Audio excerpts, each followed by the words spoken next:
Essas criaturas da Amazônia são muito perigosas. A gente sabe que tem países com animais muito selvagens e muito perigosos, como por exemplo a Austrália, mas aqui no Brasil também tem. Por isso que eu falo que o Brasil nunca escapa de nada. Por isso eu sou o Queiroga, filho do Bear Grylls, e você vai descobrir as criaturas mais perigosas da Amazônia. A anaconda verde, uma das maiores serpentes do mundo, podendo atingir comprimentos de até 9 metros. Elas pesam cerca de 250 quilos, que já seria uma pessoa obesa. Elas têm uma coloração verde-oliva com manchas pretas ovais ao longo de todo o seu corpo, o que ajuda ela na sua camuflagem, em seu habitat natural, aquático. E se eu for um dia para a Amazônia, nunca que eu vou entrar dentro da água, jamais. Pode ter certeza. E elas têm uma visão muito ruim, que dificulta muito ela, nesse sentido. E deve ser por isso que existe aquele ditado que Deus não dá asa à cobra. Mas elas são extremamente sensíveis às vibrações na água, o que ajuda a detectar suas presas. Elas possuem fossas labiais que ajudam a detectar o calor, permitindo que identifiquem presas de sangue quente, mesmo no escuro. Na natureza elas podem viver cerca de 10 anos, mas em cativeiro podem viver até 30 anos. Eu acho que é porque no cativeiro não tem outros predadores maiores que ela pra poder acabar com a vida dela, né, no caso. Por isso provavelmente deve viver mais. Agora, uma lenda frequente, mencionada por muitas pessoas, na cultura indígena, ela era muitas vezes retratada como uma cobra gigantesca e temível, como se fosse um tipo de deus. Mas enfim, embora elas sejam grandes e poderosas, os seus ataques em humanos são extremamente raros, porque as anacondas evitam geralmente o contato com os humanos. Elas só atacam se sentirem ameaçadas. Então, ao invés de colocar segurança nos lugares, é melhor colocar uma cobra dessa daí logo, filho. Mas aí também não vai entrar mais nenhum cliente. Aí também não adianta. A aranha armadeira. Elas são relativamente grandes para uma aranha, que elas têm um tamanho de mais ou menos de 3 a 5 centímetros e uma envergadura de pernas que pode chegar até 15 centímetros. Essa né, só pode estar tomando um anabolizante, na moral. Elas têm um corpo bem robusto e pernas longas e peludas. E é clássico das aranhas, né? A cor pode variar de marrom a cinza escuro. E elas têm muitas marcas distintas no abdômen. Elas são encontradas principalmente aqui na América do Sul, mais especificamente e infelizmente no Brasil, mas também podem ser encontradas em outros países, como Peru, Equador, Venezuela e lá nos Hermanos também. Elas habitam florestas tropicais e subtropicais, mas também são frequentemente encontradas em áreas urbanas, como jardins, garagens e dentro de casas. Cuidado com a sua casa, que ela pode estar lá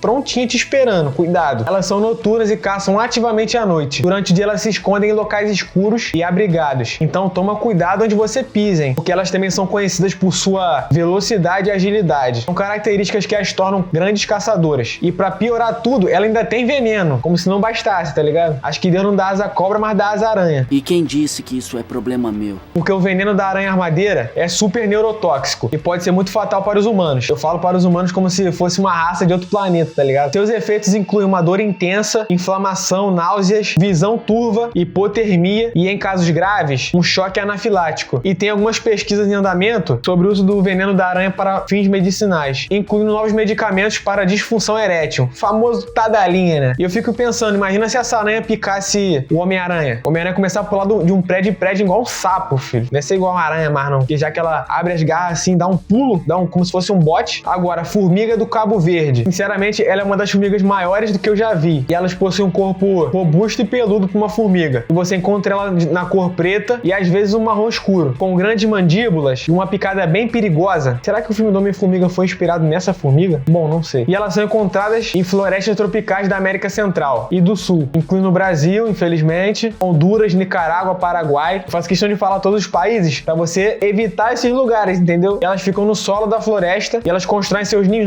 nas bases das árvores, ali perto da raiz. Elas são mais comuns em florestas úmidas e de baixa altitude. Como o Brasil é um país que tem altitude baixa, não tem uma altitude muito elevada, elas acabam se manifestando aqui também. E a picada dela, como eu tinha falado, é muito dolorosa. E ela é frequentemente descrita como uma picada mais dolorosa no mundo dos insetos. Muitos têm essa opinião. E também algumas pessoas já chegaram a comparar, segundo notícias que eu vi, a dor dessa picada, a dor de ser atingido por uma bala. E eu não sei se isso é um exagero ou não, mas a dor então deve ser muito absurda dessa formiga, na moral. E o medo dela.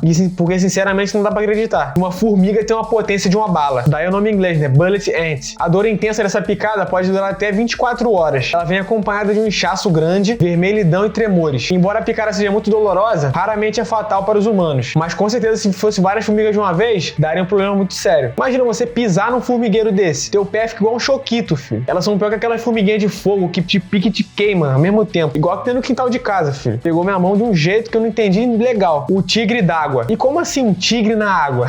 E é isso mesmo. Conhecido como peixe elétrico ou enguia elétrica também, pode atingir comprimentos de até 2,5 metros e pesar até 20 quilos. Ele tem um corpo longo de cor marrom escuro e cinza, com uma pele lisa medusa sem escamas. Possui uma boca grande e olhos pequenos. Se alimenta de uma variedade de presas, incluindo peixes, anfíbios, aves e pequenos mamíferos. Ele utiliza descargas elétricas para atordoar e capturar suas presas. E a sua respiração funciona além de suas brânquias. Ele possui a capacidade de respirar o ar da atmosfera através de uma mucosa altamente vascularizada em sua boca, permitindo-lhe sobreviver em águas com baixo teor de oxigênio. E sua habilidade, que seria a descarga elétrica, pode gerar descargas de até 600 volts, usadas tanto para a defesa dele e quanto também para caça. Ele possui órgãos elétricos especializados que produzem essas descargas. E ele navega e se comunica utilizando suas descargas elétricas de baixa voltagem para a navegação de presas e comunicação com outros peixes elétricos. É a primeira e única vez que eu vi um tigre no zoológico, era pequenininho, e ele tipo que rosnou pra mim assim, eu já saí correndo. Se eu correr desse tigre, desse daí, eu passo longe. Ainda mais que esse aí dá choque. A cobra coral. Elas variam em tamanho entre 50 a 80 centímetros, embora algumas espécies possam atingir até 1,5 metro, caracterizadas por suas cores vibrantes, geralmente com padrões de anéis vermelhos, pretos, amarelos ou brancos. As cobras corais verdadeiras possuem um padrão onde até os anéis vermelhos e amarelos estão adjacentes, encontrados em diversas regiões das Américas, desde o sudeste dos Estados Unidos até a Argentina. No Brasil, elas estão distribuídas em florestas tropicais, Cerrado, Caatinga e Mata Atlântica. E eu espero que ela não saia de lá, porque elas habitam uma variedade de ambientes. Espero que não seja o onde eu moro, incluindo também florestas, savanas, áreas semiáridas e até zonas urbanas. Elas preferem locais com muitos esconderijos, com folhagens, troncos, caídos e buracos no solo. Por isso que a gente chama aquela pessoa que a gente odeia de cobra, que é justamente isso. Ela se esconde só pra dar o bote. E elas são tão espertas que elas se escondem só esperando sua presa. E elas se alimentam principalmente de outros répteis, incluindo até outras cobras, lagartos e às vezes pequenos mamíferos e anfíbios, porque ela também não é uma cobra muito grande. E a sua atividade geralmente é noturna, evitando contato com humanos, ainda bem, e outros animais maiores. Quando ameaçadas, algumas espécies levantam a cauda, exibindo suas cores brilhantes para advertir seus predadores. No entanto, raramente atacam, ao menos que sejam provocadas. Seu veneno é muito neurotóxico, assim como o da aranha-armadeira, afetando o sistema nervoso central, podendo causar paralisia respiratória e morte. E se não tratado, porque você tem que correr direto para o hospital, porque os sintomas incluem visão turva, dificuldade para engolir qualquer coisa, fraqueza muscular e insuficiência respiratória. E você precisa tomar um antídoto o mais rápido possível, senão seu CPF é cancelado. E você conhece o candiru? O candiru é um peixe pequenininho, geralmente medindo de 2,5 a 15 centímetros, mas dificilmente chega a 15. Sua aparência é fina e alongada, ele possui um corpo quase que transparente, o que já torna muito difícil você conseguir perceber ele na água. Eu olhei pro chão como se tivesse água aqui. E esse é o maior perigo que ele pode representar. Calma que você vai entender. Suas nadadeiras são pequenas. Ele tem barbilhões ao redor da boca e ele é encontrado principalmente na bacia amazônica, incluindo rios e afluentes, no Brasil, Peru, Equador e Colômbia. Eles preferem águas doces e principalmente, como eu falei, rios e também riachos, com correnteza. Ele pode ser mais encontrado no fundo lamacento de rios e locais com vegetação. E a sua alimentação, vamos dizer assim, funciona da seguinte forma. O candiru, ele é um parasita, ou seja, ele se alimenta do sangue de outros peixes. Ele se insere nas brânquias de peixes maiores e consomem seu sangue. É como se fosse, sei lá, um carrapato, só que da água, tá ligado? E ele também é noturno. Você pode perceber que esses animais adoram atacar na noite. Eles são da night. Ele usa suas habilidades sensoriais para localizar suas presas na escuridão. E nesse caso, a noite não é uma criança. E a sua reprodução, ainda não se sabe detalhes, pelo menos pelo que eu pesquisei, de como o candiru se reproduz. Acho que deve estar em estudos ainda, que é um animal bem complexo de ser estudado. Mas acredita-se que, como muitos peixes de água doce, eles desovem em locais protegidos, e o candiru, ele ganhou muita notoriedade devido a histórias que são até um pouco exageradas devido à sua suposta habilidade, né, de invadir e parasitar orifícios humanos, como por exemplo a uretra. Embora esses casos sejam extremamente raros e muitas vezes questionados, eles contribuíram para a reprodução assustadora do peixe. Então pense 2 vezes antes de fazer xixi no rio. Tá vendo esses 2 vídeos aqui? Eles foram feitos especialmente para você, então clique em um deles aí, que tá sensacional. Valeu e até qualquer hora.